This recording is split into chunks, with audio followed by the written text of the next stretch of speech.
In an insane world, one voice stands out among the others. Ladies and gentlemen, the irate prostate. Hi everybody, irate here. Got some video. You know, back when I was a liberal, we prided ourselves on being open-minded and able to, you know, engage in open dialogue with people who had differing dialogues, and, you know, crafting better arguments, trying to persuade people, you know, to see things from your perspective. And what I wanted to do was kind of contrast that, you know, from way back then to, you know, what we're dealing with now. You know, Steve Shives, at one point, traveled in the same circles that, you know, Lacey Green did. And, you know, recently she's expressed her desire to entertain a platform for an open dialogue between the social justice side of the skeptic community and the anti-social justice side, or the really anti-social justice warrior side. It's not really the ideas as much as it is the fanatics, for lack of a, well, actually that is an appropriate word. Yeah, and Steve sees this a little bit differently, and and I ran across this other video, and I thought this would make a wonderful contrast with the, you know, I'm kind of bird dogging this queer kid stuff channel. I really don't think that any of this material that's on queer kid stuff is appropriate for kids. You know, so I don't recommend anybody under the age of 18 really even entertain, you know, looking at this stuff seriously, especially if you're a parent exposing your child to it. It's highly suspect.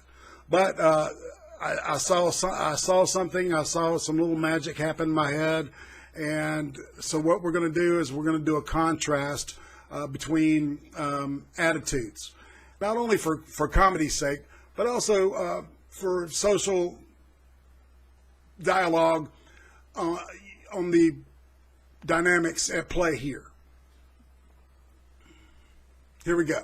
Being a good ally is really important. It's fucking bullshit. Okay, an ally is someone who supports people who are different from them. It's disgusting and disappointing, and she should be fucking ashamed of herself. Okay, so it has to do with your identity? Yes, it has to do with your identity and how you treat people with identities that are different from yours. I admit I am completely baffled by it. I have no idea what she could be thinking. She is either incredibly foolish and naive, or she is being incredibly calculating and cynical and opportunistic, and is looking to raise her own profile and improve her own fortunes by tapping into this toxic fucking audience. It's super important to be an ally. It's especially important to be an ally to a community of people who might not have stuff that you have. That's something called privilege. It's fucking bullshit. There are so many different ways to be an ally. You can be an ally to people with different skin colors, different pronouns, different bodies. The list goes on. The people who fall into that category, the people who are blinded by their own political allegiances, or the people that are sometimes called low information voters, like those folks have been incredibly energized and empowered. Okay, so what do I have to do to be a good ally? The three main things to remember about being a good ally are to respect other people, listen to other people, and learn from other people. Knowing what she knows about fucking scum onto her channel in the guise of, oh, we're gonna have a respectful conversation. Please name me somebody. Name me one person that meets her stated criteria of someone who has a history that would cause you to reasonably assume that they would be interested in having a productive, respectful conversation. 1. Respect. You need to respect other people and their identities. Other people have feelings that can get hurt just like yours. It's fucking bullshit. The whole thing is incredibly disappointing and disgusting and reprehensible and inexcusable. It's about thinking of others rather than just thinking of yourself. I personally think that that's a waste of time in most cases, and I don't do it under any circumstances. A good ally respects other people. It's fucking bullshit. Respect. Got it. 2, listen. You need to listen to people who have identities that are different from yours. Oh, I wish I had said that instead of that. I wish I hadn't said that. I wish I had said this better. I wish I had made this point in this way. You know, there are worse things to be remembered for. I would much rather be remembered for that or for other stuff that I have done on YouTube. Listen. I can do that. And finally, 3, learn. You need to keep learning new things about other people and their experiences. I'm flummoxed by the notion that anybody has a problem with it. It's, to take it back to the kind of scumbag motherfuckers I was talking about in the previous question, the kind of people that Lacey Green wants to make friends with. If you respect and listen to people with other identities, then you will probably learn something from them.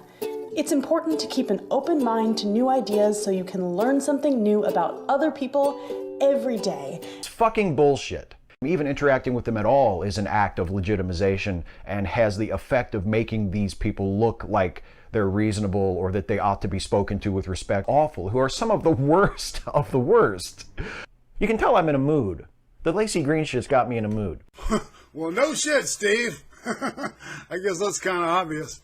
Well, you know, the whole purpose of this video was for, you know, comedy relief, and so I really don't have a lot, you know, more to, I don't have a lot more to offer to this, so we'll go ahead and do the data alludes.